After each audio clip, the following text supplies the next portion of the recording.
In occasione della seconda giornata della memoria e dell'accoglienza, una manifestazione organizzata dal Comitato 3 ottobre dal Comune di Lampedusa e Linosa, la cooperativa sociale Auxilium che gestisce il CARA di Caltanissetta ha ritenuto importante sostenere questo momento di commemorazione e di ricordo delle 368 vittime del naufragio del 3 ottobre 2013 e di tutti i migranti scomparsi nella storia alla ricerca di un futuro migliore. L'iniziativa che si è svolta ieri a Caltanissetta sin dalle ore 15 con un raduno dei partecipanti del centro di accoglienza che da Via Lobby si sono recati in corteo verso il centro storico di Caltanissetta, uno striscione ad aprire il corteo per ricordare il 3 ottobre di 2 anni fa, un altro con la scritta "Proteggere le persone, non i confini". Quindi l'arrivo del corteo presso il cimitero monumentale degli Angeli, dove sono sepolte una decina di quei corpi che hanno perso la vita in quell'occasione, e la scritta sulla lapide, il numero, in Eritrea 3 ottobre 2013, il comune e la cattedrale posero.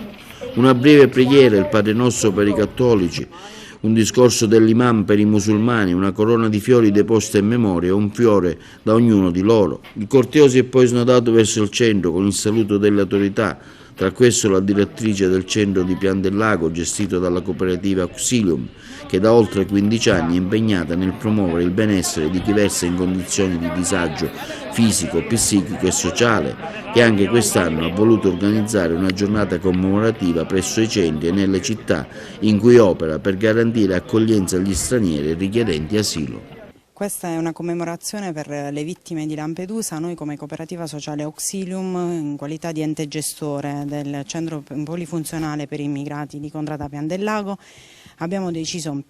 di commemorare questa tragedia del mare del 3 ottobre 2013, venendo qui a deporre e a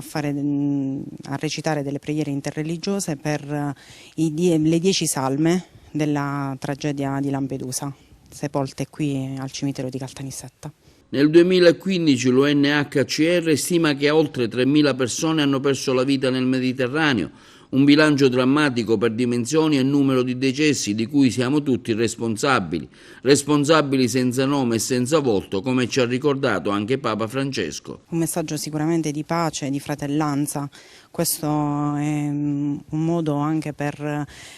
sollecitare la cittadinanza a capire quello che questi nostri fratelli vivono purtroppo, perché lasciano la loro terra dove ci sono guerre spesso e volentieri e affrontano un viaggio in mare che purtroppo, come è capitato, spesso non li porta a raggiungere la loro terra promessa.